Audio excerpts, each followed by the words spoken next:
Hello guys, welcome back to my channel tech hub.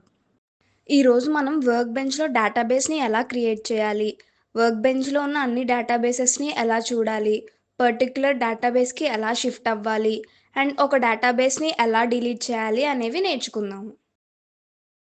First అయితే మనం MySQL work bench open చేద్దాము. Open చేయగానే local instance MySQL 80 అని కనిపిస్తుంది. దానిపైన క్లిక్ చేయగానే మనకి ఇంటర్ఫేస్ అనేది ఓపెన్ అవుతుంది. ఇక్కడైతే మనం SQL క్వెరీస్ రాస్తాము, కింద అవుట్పుట్ అనేది చూస్తాము. ఫస్ట్ ఒక డేటాబేస్ ఎలా క్రియేట్ చేయాలో చూద్దాము. సింటాక్స్ వచ్చేసి క్రియేట్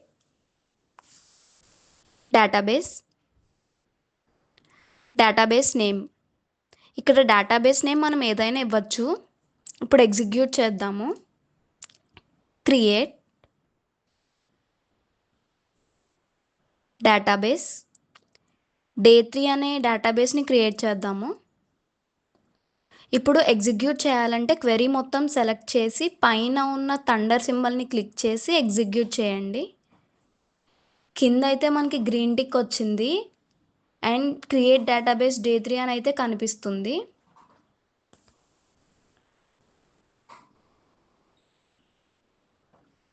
ఇక్కడ స్కీమాస్లో రీఫ్రెష్ చేసినట్టయితే మనకి డే3 అనే డేటాబేస్ క్రియేట్ అయి ఉంటుంది.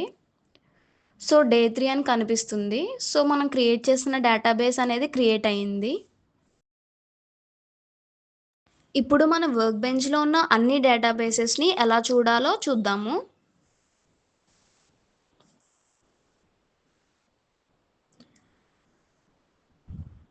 సింటాక్స్ వచ్చేసి షో డేటాబేసెస్.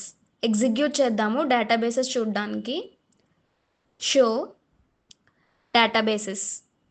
ఇప్పుడు క్వెరీ మొత్తం సెలెక్ట్ చేసి పైన ఉన్న థండర్ సింబల్ని క్లిక్ చేయండి, ఎగ్జిక్యూట్ అవుతుంది. సో మనకి డేటాబేస్ అయితే కనిపిస్తుంది డే3 అని.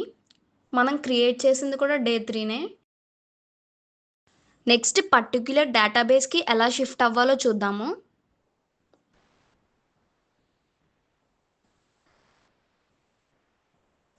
సింటాక్స్ వచ్చేసి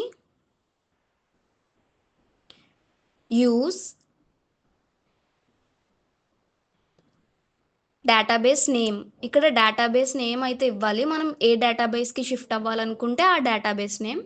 ఎగ్జిక్యూట్ చేద్దాము. యూజ్ డే3 అనే డేటాబేస్కి షిఫ్ట్ అవుదాము. ఎగ్జిక్యూట్. సో మనం డే3 అనే దానికి షిఫ్ట్ అయ్యాము. పక్కన స్కీమాలో డే3 అనేది బోల్డ్ లెటర్స్లో కనిపిస్తుంది. అంటే మనం ప్రెజెంట్ డే3 అనే డేటాబేస్కి షిఫ్ట్ అయినట్టు.